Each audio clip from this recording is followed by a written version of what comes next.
Waalaikumsalam Ibu, silahkan masuk. Iya, perkenalkan nama saya Ida Nurul Fatlia. Saya bidan yang bertugas pada sore hari ini ya Bu ya. Ini kenapa Bu anaknya? Rewel ya Bu ya? Oh, ada ruam popok sama ada putih-putih di bagian dalam mulut ya Bu ya? Iya, ini sebelumnya nama adiknya siapa Bu? Umurnya berapa? Iya. Sebelumnya saya cuci tangan terlebih dahulu ya Bu ya, nanti saya periksa anaknya.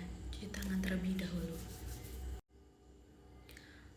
Bu, saya sudah melakukan pemeriksaan, jadi suhu tubuh anak ibu normal, nadinya juga normal, dan memang di sini saya melihat pahanya dan bagian bokong terdapat ruam, dan bagian mulutnya juga dalam rongga mulutnya ada bintik-bintik putih ya Bu ya.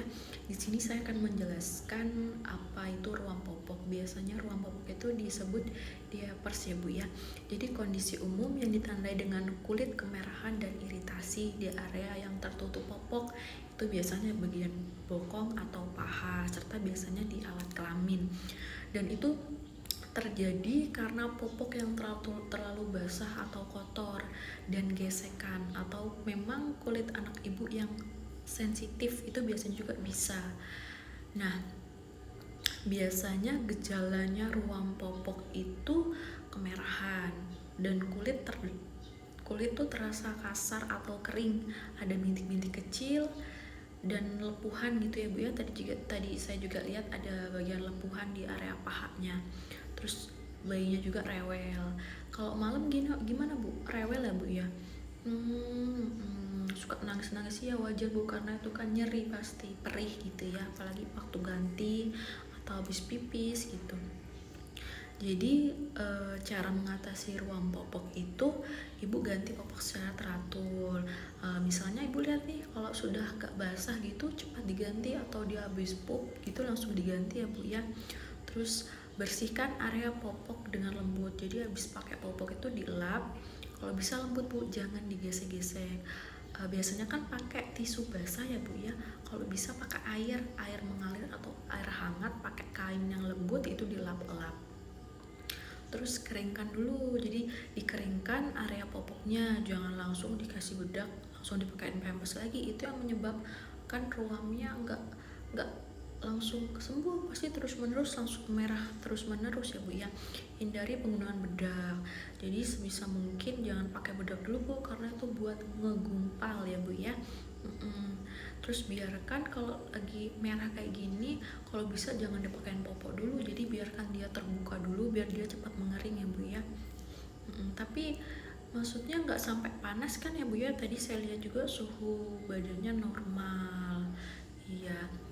Terus saya jelaskan juga di sini apa itu bintik-bintik yang terdapat bagian mulutnya ya Bu ya. Jadi bintik-bintik bagian mulut itu namanya itu oral thrush. Itu sebenarnya wajar pada bayi.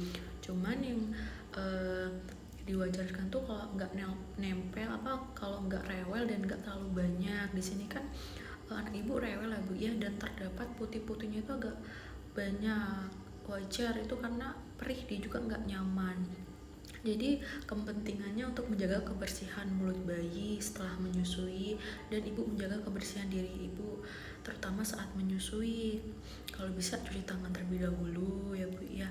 Nah, pakai air sabun sebelum nyentuh bayi atau menyusui gitu. Jadi kalau bisa putingnya dilap terlebih dahulu Bu. Terus kebersihan mulut bayi, misalnya setelah ibu menyusui nih atau makan, bersihkan mulut bayi pakai kain atau kalau bisa kasas steril, itu bersihkan area mulutnya ya Bu ya. Terus kalau misalnya ini kan anak ibu udah MPASI ya Bu ya, bersihkan mulut makanan dari sisa makanan di mulut ibu sebelum dia menyusu. Terus hindari makanan atau minuman yang berlebihan karena dapat itu memicu merah-merah pada bintik-bintik pada mulut anak ibu ya Bu. Dan kalau memang adik nyusunya itu pakai botol, kalau bisa botolnya disterilkan terlebih dahulu Bu. Jadi cara menyeterilkannya itu dengan merebus atau mengukus botolnya, merebus sampai air mendidih gitu Bu. Jadi sebelum dipakai itu botolnya dicuci terlebih dahulu, habis dicuci dilap kering, lalu dimasukkan di dalam air mendidih ya kira-kira 3 sampai 5 menit gitu Bu. Itu bisa mematikan kuman, jadi nggak ada bakteri-bakteri yang bakteri-bakteri yang tersisa dalam botol gitu, karena itu bisa menyebabkan terdapat bintik-bintik itu karena banyaknya jamur dalam mulut anak ibu itu. Ya iya Bu, jadi sebelum menyusu dielap putingnya terlebih dahulu kalau ibu menyusui ya Bu ya. Tapi kalau emang pakai botol, jadi dotnya itu sama bagian botolnya itu dibuka, dibersihkan. Kalau bisa pakai sabun biar enggak, ini yang khusus untuk cuci botol ya Bu ya, jangan pakai sabun sembarangan dan dicuci sampai bersih. Terus kalau misalnya dia memakan makanan yang agak kasar itu jangan dulu karena dia akan membuat perih, takutnya malah luka. Iya, kalau susah makan emang wajar Bu, karena kalau terdapat itu kan sama aja seperti sariawan, jadi mungkin perih waktu dia makan gitu. Jadi kalau misalnya dia makannya agak kurang nafsu itu wajar. Iya, gimana Ibu, apa sudah paham? Iya, sudah paham ya Bu ya. Iya, terima kasih Ibu, semoga cepat